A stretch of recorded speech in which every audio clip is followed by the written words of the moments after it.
কংগ্রেস নেতারা সিপিএমের এ টিম হয়েছে।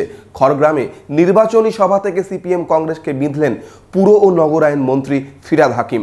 শনিবার খড়গ্রামের শাওপাড়া এলাকার সভা থেকে সিপিএম কংগ্রেসকে কটাক্ষ ফিরহাদ হাকিমের। বহরমপুর শহরেই 4 star deluxe premium hotel with luxury and comfort golden retreat. এখানেই জেলার একমাত্র ডিস্কোথেক, আছে রেস্টুরেন্ট, লাউঞ্জ বার, অত্যাধুনিক gym, spa, swimming pool, club মেম্বারশিপের সুযোগ। বহরমপুর শিল্প তালুকে গোল্ডেন রিট্রিট।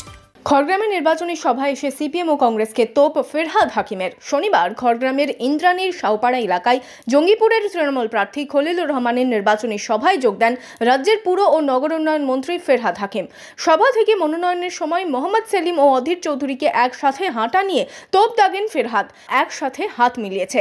কংগ্রেসের নেতারা সিপিএম এর টিম হয়ে গেছে। একটা ছবি আমার মনকে ভেঙে দিয়েছে। যেদিন দেখলাম মোহাম্মদ সেলিমের সাথে অধীর চৌধুরী তার কাস্তে হাতুড়ি পোশাক পরে অধীর চৌধুরী সেলিম সাহেবের হাত ধরে যাচ্ছে নমিনেশন জমা দিতে, সেই দিন বললাম মমতা বন্দ্যোপাধ্যায় ঠিক বলেছেন। মমতা বন্দ্যোপাধ্যায় বলতেন কংগ্রেসের নেতারা সিপিএম এর বি টিম, আর আজ প্রমাণ হলো যে বি টিম নয়, এ টিম। তারা একসাথে হাত ধরে কাস্তে হাতুড়ি পড়ে তারা যাচ্ছেন আজকে একসাথে।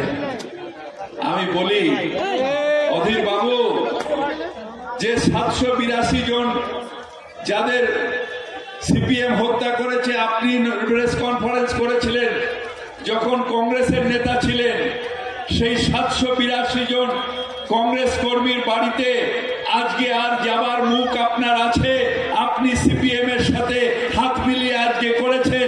দুটি ল্যাংড়া একসাথে হয়েছে, একসাথে হয়ে হাত জোর করেছে এরকম ভাবে, এও ল্যাংড়া ও ল্যাংড়া, দুই ল্যাংড়া বলছে আমরা দুজনকে ধরাধরি করে যাব, আমাদের আর কোনো উপায় নেই। এদিন সভায় খলিলুর রহমান ছাড়া উপস্থিত ছিলেন মুর্শিদাবাদ বহরমপুর সাংগঠনিক জেলা তৃণমূল সভাপতি অপূর্ব সরকার, খড়গ্রামের বিধায়ক আশিস মার্জিত সহ তৃণমূল নেতৃত্ব।